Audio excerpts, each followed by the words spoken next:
Welcome to Liberal Party, Tore! Oh, yan malamang mga kababayan ang nangyayari ngayon dahil sa isang event mga kababayan ng Liberal Party, yung mga dilawan, andito si Tore mga kababayan.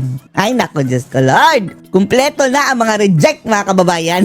Hindi lang sa itsura, hindi lang sa ugali, kundi reject mga kababayan sa mga pagkatao. Dahil nagsama-sama na mga kababayan ang mga gunggong na ito dyan sa partido ng mga dilaw mga kababayan. Although, hindi pa tuluyang nagpa-anunsyo itong si Tore mga kababayan na membro na siya ng Dilawan. Dahil hanggang ngayon mga kababayan, pulis pa rin ito eh. Di ba dapat mga kababayan, non-partisan ang pulis? Hindi pa ito nag-resign eh. Pero sumali-sali na mga kababayan dito sa event ng mga Dilawan. At ang sabi, eto daw mga kababayan ang papatakbuhin ng Liberal Party para sa vice-presidente. Block! Go ahead mga gunggong. O, panoorin niyo po ha. Walang kulay ang laban kontra Walang kulay pero dilaw lang mga kababayan. Diyos ko Lord. korupsyon. Yan ang depensa ni dating PNP Chief Nicolas Torre matapos makita sa pagtitipon ng Liberal Party. Ay nako, ang nag-endorso kasi niyan mga kababayan, yung nangutya sa taga Mindanao na Sub-Saharan daw, na mababang uri daw itong mga taga Mindanao mga kababayan, si Heydarian. Oh, mababang uri daw ang taga Mindanao pero ang kanyang taste mga kababayan sa pagka-vice president si Tore, ang animal. Ang sabi ng ilang unggoy yan eh. Yan ang mataas sa uri, Heydarian. Oh, ngayon mga kababayan, andyan na sa event sa Liberal Party itong si Tore. Kasabay nito, may panawagan din ng ilang miyembro ng partido. Alamin ang detalye sa Agenda Weekend Report ni Pierre Sige, Pascual. maglokohan kayo mga gunggong. Partida. Kayo dyan sa mga dilaw ha. Mag-umpisa na kayo mga panya. Now pa lang. Oh. Paggawa na kayo ng inyong mga poster mga kababayan na akala mo pang mga itsura mga kababayan parang panakot sa daga. Spotted sa fellowship event ng Liberal Fellowship! Parang Fellowship of the Ring. Ano na yan? Lord of the Rings tapos puro mga gulong mga kababayan. Si Smigel lahat. Party of the Philippines to former PNP Chief General Nicolas Torre. Nay nako. Ano sabi ni Baste? Patagal ko nang gustong makabugbog ng unggoy. Nakakatuloy ng iba. Papasok na ba sa politika ang national na PNP? Yes! Ano pa ba? Hindi pa nga yan, mga kababayan. PNP chief pa lang yan, parang politiko na. Yan ang gusto niya eh. Sige, hayaan na natin ito, mga hibang na ito, mga kababayan. At aangkin ba siya sa LP na labas sa Itsura Bagay na bagay, mga kababayan. Sa mga dilaw. Inidoro na rin ang mukha, Hindi pa nagdedeklara mga kababayan, inidoro na. si Pangulong Bongbong Marcos. Isa pa yung agbay na yan. Magsama sila lahat. Unitaim. Eto na mga kababayan, yung mga unitaim. Ang tahanan nito, Inodoro. Kaya nga yung si BBM mga kababayan, ang kanyang administration. Ngayon pa lang binabasag na mga kababayan ang mga substandard na Inodoro. Pak. Basag lahat mga kababayan, mga substandard na Inodoro.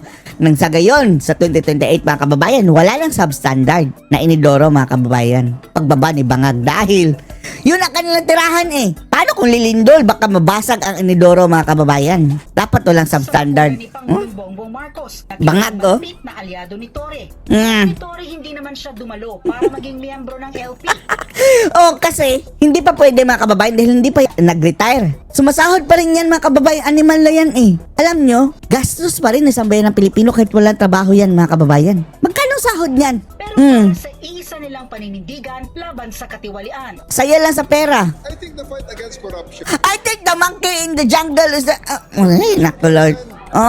Eto na mga kababayan, ang pambato ng nangutya sa Mindanao. Believe na believe si Heydarian dito, no? Tapos sabi niya sa taga Mindanao mga kababayan, Sub-Saharan. Tapos, ang kanya pambato, anong tawag di... Basta sa kanya, unggoy. Hindi yan dapat. Himas rehas ka. Manda ka sa 2028. Sana nga mga kababayan, yaman man lang na makukulong itong si Tore mga kababayan. Doon na lang sa Manila Zoo para pagkakitaan pa mga kababayan. Punong-puno siguro mga kababayan Manila Zoo kapag doon nito kukulong kasama yung mga kauri niya. I-define ng politika ang laban sa corruption. Shut up! Idiot! Magboxing ka na lang. Magboxing ka na lang sa hangin. Ang korupsyon na yan ay labag sa mata.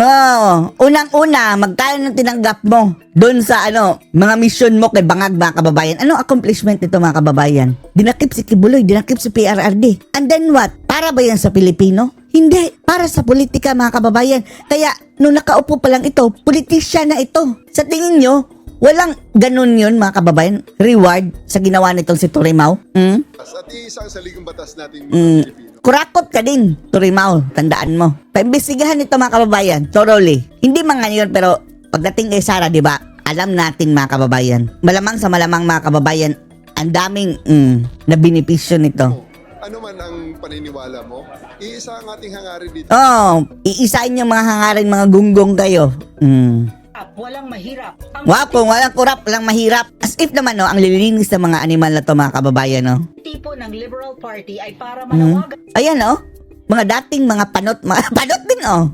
Mga grupo ni panot, mga kababayan. Ano ginawa nito sa bansa, mga kababayan? Ito na nga mga Liberal Party. Di ba ang tuburan nila, mga kababayan, si Coricong Aquino, na siyang gumawa ng 1987 Constitution, mga kababayan, na ang daming lusot, mga kababayan. Kurakot, namamayagpag, mga kababayan, ang kurakot. Oh, maglinis-linisan kayo. Kayo ang may gawa niyang konstitusyon na yan, ang daming loophole. panindigan ang integrity, transparency, accountability at good governance at labanan ng korupsyon saan man at kailanman ito mangyari. Ay, nako, Lord. Unprecedented ang...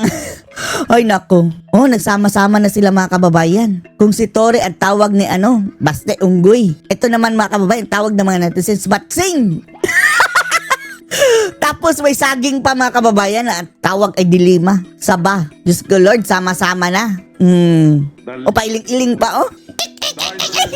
Corruption scandal in the history Oh. of the Republic. Oh, na which is, parte ka na, Matsing.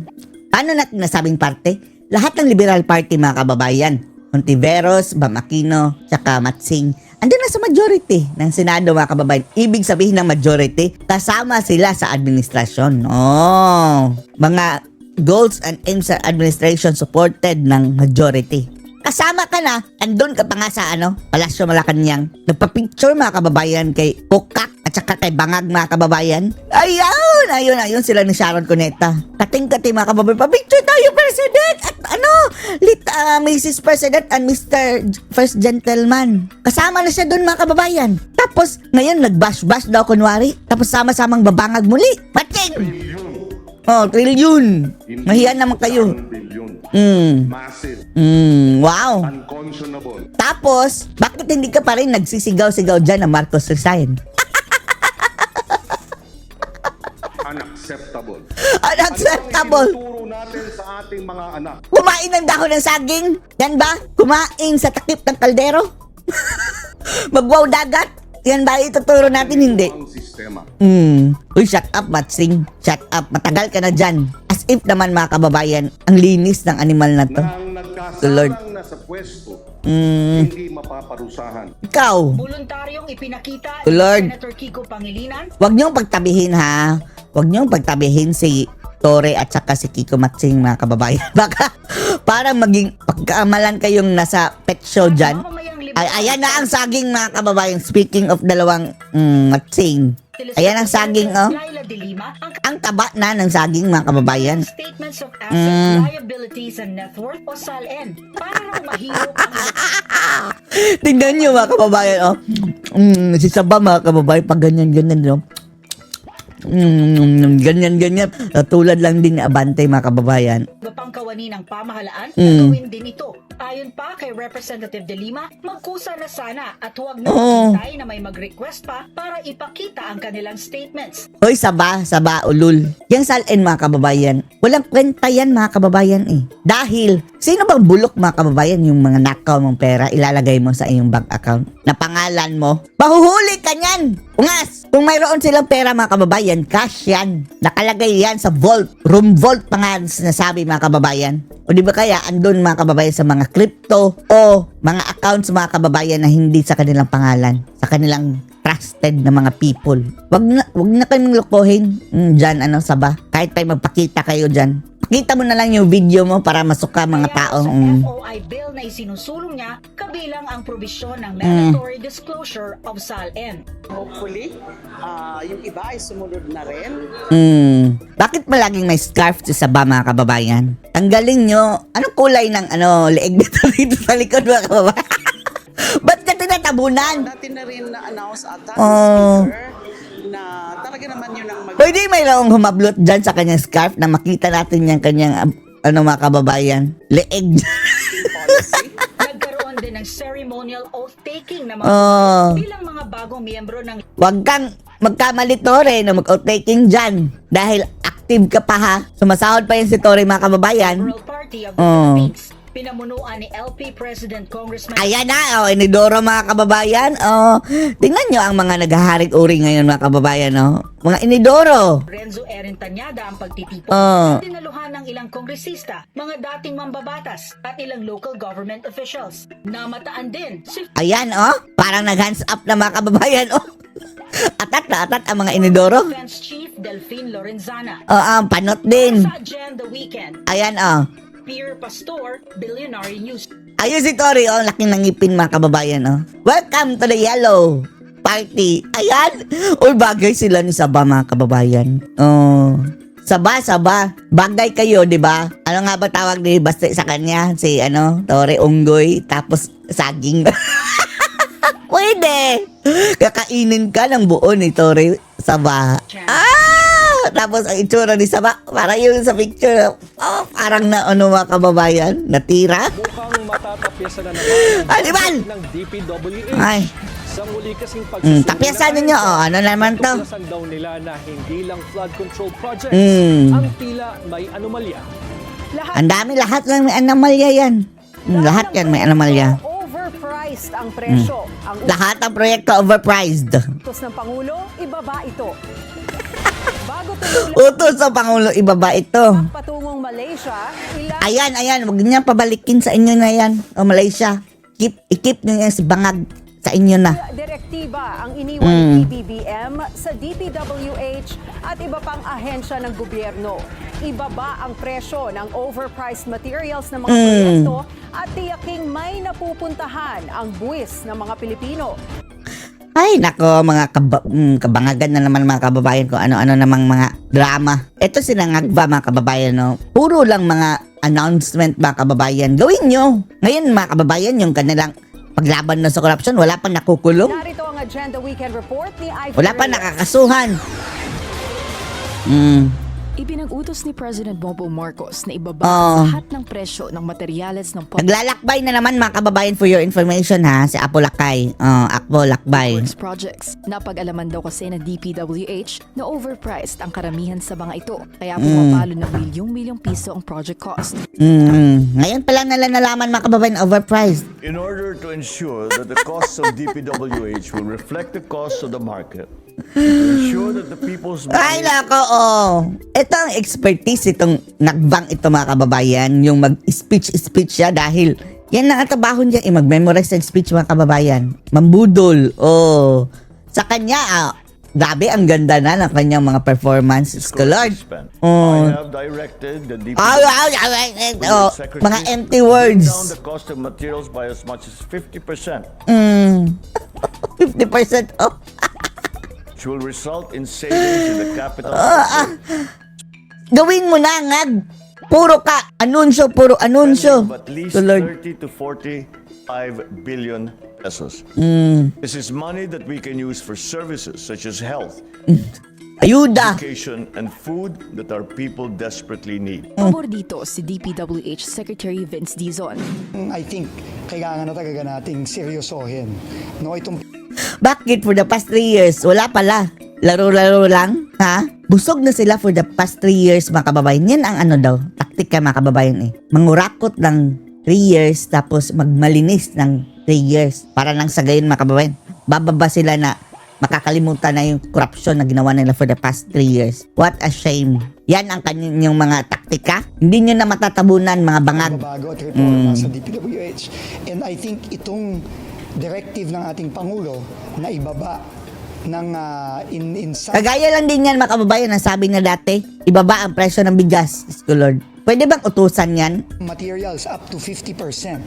Ang Up to 50%, ha? presyo ng mga materyales sa pag-construct ng mga kalye, tulay, Tingnan natin, ha? Tingnan natin. classroom, health center. So for the past 3 years mga kababayan, nagbabayad tayo ng 50% more. Grabe, ang laking korupsyon yan mga kababayan. Ibig sabihin, 50% ng mga proyekto dati napupunta sa ginansya. Siyempre, dyan na ang korupsyon pumapasok mga kababayan. Iba pang mga proyekto ng DPWH, I think this will be the single biggest reform ever. Hindi na rin daw hihintayin ang administrasyon Ayan na, ang palaka mga kababayan. Diyos ko, Lord. ng 2026 para maipatupad ang utos ng presidente dahil enforce na ang direktiba. May gagawin na naman itong tingnan niyo mga kababayan ha. Sa itsurang yan mga kababayan, parang may gagawin na namang masama. Ibang ito sa 2025 Ganyan, tudong, parang Pink Panther. Tudong. Mga leche, Ito ang dapat asawa ni Admiral mga kababayan, mukha niya. tanongin naman si Executive Secretary Lucas Bersamin tungkol sa Independent Commission for Infrastructure. Hindi daw siya pabor na i-livestream ang mga pagdinig dito. Hindi pabor dahil sikreto mga kababayan na naman. Gusto sikreto hindi ka hinihinga ng opinion, animal ka. Very well in favor of the objective that you want to achieve. Ilalay Pagtatakpan mo na naman. ng gawain. Kasi there are many things that are revealed there that may not be true, that may not be verifiable. Lalong-lalo na yung verifiable. Gusto nung itago. And this I see as a precursor to an investigation process, a preliminary Kaululan. investigation process. Sino ka ba? Presidente ka ba? Nag-aasa din daw yung presidente mga kababayan. Samantala, inanunsyo rin ni PBBM sa kanyang talumpati na nare-recalibrate ng Bureau of Internal Revenue ang kanilang tax rules para gumaan ng Recalibrate. Lord. Recalibrate na ang mga kababayan online. Dinagdagan ng buwis.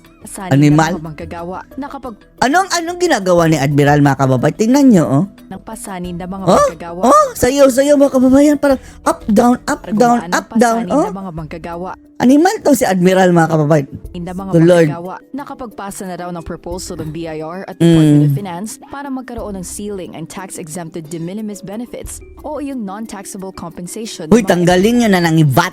Animal kayo, visit kayo. Maski sa online lang mga kababayan at sa kuryente at sa mga basic necessity. Ga-aralan din ng BIR at DOF ang pagkakaroon ng tax exemptions pagdating sa withholding taxes at creditable withholding taxes. Ewan lang natin ito mga kababayan. Sa Marcos Jr. Administration, pag-aanin ang bigat ng pagbubuwis ng mga Pilipino. Ay nako! Bakit hindi nyo na lang itigil yung pagnanakaw mga buwisit? Siguraduhing mananagot ang mga tax. Ayan na naman. Ang sabi natin, tingnan nyo si Kokak mga kababayan. Sumayaw na naman ang buwisit. Sabi na nga natin, parang may mga kakaibang galaw na naman itong gagawin mga kababayan. Tingnan nyo ha. Ang mga tax. Ayan, sumayaw.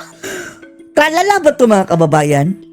Parang may saltik mga kababayan, Sa lahat ng magkakataon, mayroon talaga mga movement ng mga ganyan, Ang mga tax evasion. Diyos ko, Lord, Itong, Mananagot ang mga tax evader na ay nako, Admiral. sa flood control scandal. Para sa Agenda Weekend, Ivy Reyes, Pinoy News Channel. News Channel. Touchdown Malaysia na si PBBM Ayan na. sa hapon kanina Diyan ka na, BBM, hanggang 2028. Diyan ka na. para sa 47th ASEAN Summit. Ilang bilateral meeting ang Malaysia, inyo na. Sa inyo na siya. dadaluhan ng Pangulo.